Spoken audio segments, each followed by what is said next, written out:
What happens to a country once it becomes liberated? Who are the ones who push for liberation in a country? What are the long-lasting effects of colonization? Well, I'm here to talk about it, specifically the decolonization of Africa, and I'll be talking about it while I create this look.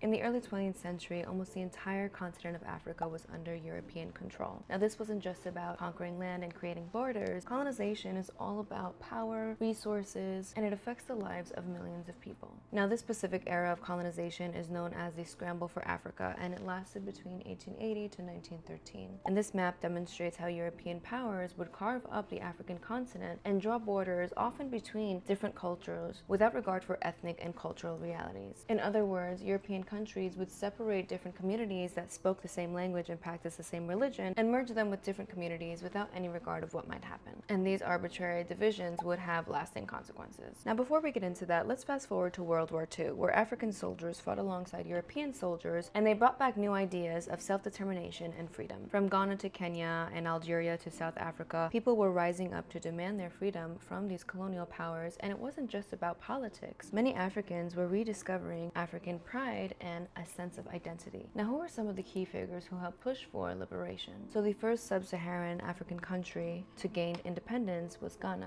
And one of the most notable leaders to push Ghana to liberation was Kwame Nkrumah. Not only did he help liberate Ghana, he played an important role and advocated for Pan-Africanism and was a key member of the Organization for African Unity in 1963. Then we have Jomo Kenyatta of Kenya, who transitioned the country from colonization to independent nation, and he was Kenya's first president in 1964. He focused on uniting diverse ethnic groups and establishing a stable government. And then we have Ahmed Toure, who led the first African French colony to independence in 1958. And he was focused on socialism and protecting the African country from neo-colonial influences. Now, once a few African countries started to gain independence, many other countries followed suit. In fact, 1960 was called the Year of Africa because that year alone, 17 countries were liberated in Africa. This map shows the decolonization of British forces in Africa, showing how quickly the political landscape changed. Now, just because these countries reached independence does not mean that they didn't face many challenges. For example, there was lack of infrastructure. Colonial powers would create infrastructure, but that was to take resources out of these countries and not to contribute to their local economies. And not only was there no solid foundation for these countries to build upon, many of these countries remain economically reliant on their former colonizers, and this is why, to this day, many African currencies are ruled by foreign banks. African countries are also forced to sell their raw materials, their very valuable raw materials, for unfair or unfavorable prices to these colonial powers. Another common hurdle these independent nations began to face was political instabilities. By 1970, almost half of the independent African nations had military regimes, and it did not help that these African nations were often caught in between the Soviet Union and America's Cold War, which often led to proxy conflicts. Now, if you don't know what a proxy war is, it's basically when smaller countries have militant groups fighting against one another, and these militant groups are backed by bigger powers or third-party powers. Now, an example of a proxy war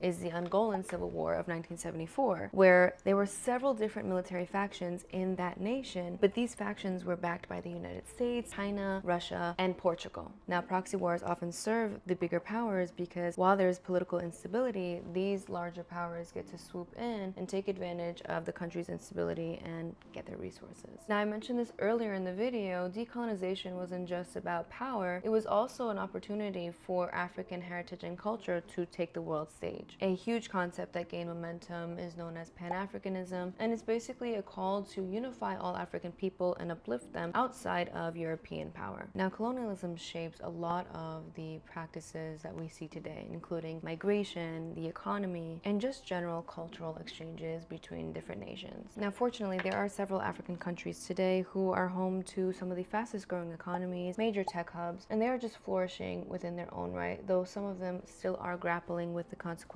of colonization. Now, why does this matter to us today? Well, learning about the history often helps us make sense of what's going on in current events where we see colonization happening right in front of us, and hopefully give us a blueprint to follow to learn from history's mistakes. Now, if you made it all the way here, let me know what you guys think and how you think that decolonization and colonization have influenced your life today. Drop your thoughts and ideas in the comments. Don't forget to like, share, and subscribe if you enjoyed this video. And if you found this video interesting, interesting, I would recommend that you go see my other video of South Korea's involvement in the Vietnam War. Thank you so much for watching, and as always, all sources in the comments.